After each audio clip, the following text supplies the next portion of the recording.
Je suis Lionel Boulet, je suis auteur, mais nouvel auteur. Donc je suis à mon deuxième livre que je présente aujourd'hui, donc Sarah, les larmes du corbeau, qui est on peut dire une suite du film The Crow.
J'étais pas prédestiné, je pense, à être auteur, parce que comme je dis toujours, moi et l'école, ça faisait deux.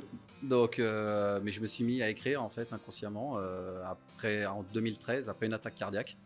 Donc j'ai eu besoin d'écrire, c'est pour ça que j'ai fait mon autobiographie à travers ma passion pour l'acteur Bruce Lee. J'avais fait déjà une exposition Bruce Lee ici d'ailleurs. Donc là je reviens, mais avec le fils de Bruce Lee du coup, parce que le film correspond avec le fils de Bruce Lee. Donc il y a tout un ensemble. Donc je suis nouvel auteur, comme je dis.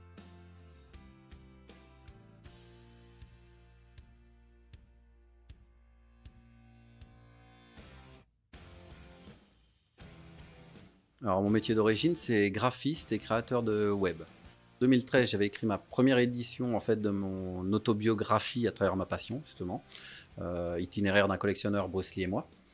En 2019, j'ai refait le livre parce qu'il manquait encore des choses sur ma vie personnelle à travers tout ça. Là, on est plus sur un nouveau livre, mais qui est plus entre la nouvelle et le roman. Sarah, les larmes du corbeau, en fait, est un thriller dramatique avec un soupçon de fantastique. Il est inspiré du film qui m'a toujours inspiré d'ailleurs, le film américain The Crow, qui est assez mal connu en France encore. Il y a beaucoup de fans aux États-Unis d'ailleurs. C'est pour ça qu'il va sortir aux États-Unis, j'espère prochainement, qui arrivera aussi dans les mains d'acteurs du film d'origine. Donc en fait, c'est l'histoire d'une fillette qui est dans le film, qui a 12 ans à l'origine dans le film. Sauf que moi, elle a grandi, elle a 20 ans. Elle n'avait pas un grand rôle dans le film, mais j'ai toujours vu en cette fille, déjà personnellement, quelque chose qui me correspond, parce que je ne peux pas trop en dire pour ne pas divulguer non plus l'histoire du film. Mais donc cette fille, pour moi, avait quelque chose qui allait pousser l'histoire du film un peu plus haut, encore dans le côté dramatique, parce que c'est un film qui est très romantique, même s'il est très sombre, très gothique, très rock. C'est une histoire, il y en a beaucoup qui le comparent un peu au film Ghost, même si c'est beaucoup plus sombre, beaucoup plus violent quand même, mais la violence pas gratuite. Donc il y a de la violence gratuite, c'est pour ça que je dis qu'il ne faut pas le mettre entre toutes les mains quand même, parce que le livre est un peu plus violent même que le film. Mais il y a le côté romantique qui va ressortir encore plus dans le film du coup. Les boîtes à livres à Châlons sont un lieu...